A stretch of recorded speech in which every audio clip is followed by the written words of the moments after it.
LPG gas cylinder को नहीं सारा देश में तर्क वितर्क लगी रही बेले बारंग अंचल आसी किसी रोचक चित्र घरे पशि गैस टांकी चोरी कर फेरार हो जाइछंती दुर्बृत्त।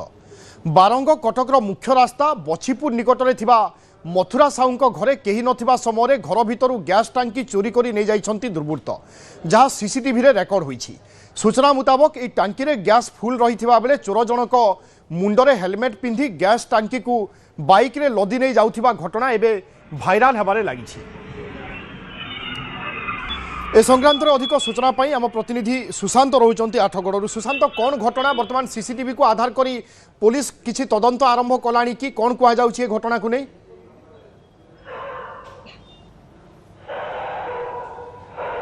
देखो निहाती भाव में कहबा वर्तमान राज्य कथा कहबा देश कथा कहबा एलपीजी गैस को नहीं जो तर्क वितर्क लगी रही यार भितर बारंग अंचल ए खबर आसी जहाँकि भाइराल होउची मोबाइल घूरी बुलूची। ए खबर सत्यता नहीं आम जांच करूँ जहाँ जना पड़ा कि बारंग एवं कटकर जो मुख्य रास्ता रही से मुख्य रास्तार मछीपुर निकट में मथुरा साहूर जो दो माला घरटी रही परिवार सह से जिते ऊपर माहलार थे तलू देखिले तो हठात गैस टी गायब हो जाइए।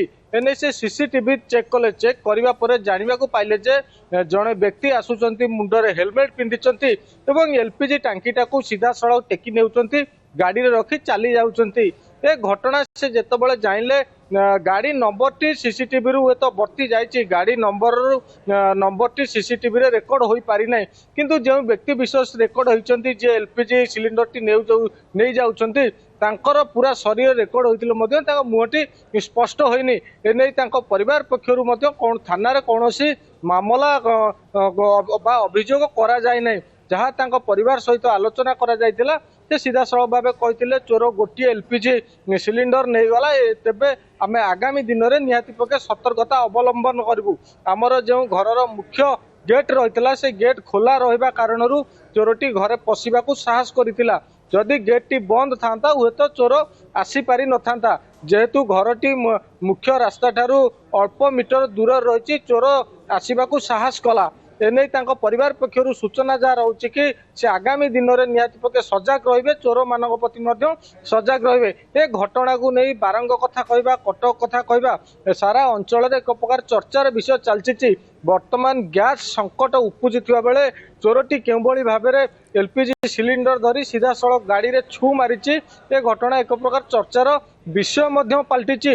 अन्यपटे ए घटना जेतेबेले प्रघटित होउची भाइराल होउची जो रास्ता कड़र घर कथा कहबा ढाबा कथा कहबा से सबू तांकर एलपीजी गैस गुड़ी को सुरक्षित भाव में रखुचंती। कारण बिल्कुल गैस को नहीं समस्त भितर वर्तमान चिंता देखा देइछि एवं ए सबु भितर एभली किछि दृश्य आसुची जहाँ अनेक मात्रा चर्चा को खोराक जोगाइब किभली सिलिंडर को नहीं जड़े दुर्बृत्त चली जाउछंती जहार चित्र सीसीटीवी रे कैद होइछि। धन्यवाद सुशांत।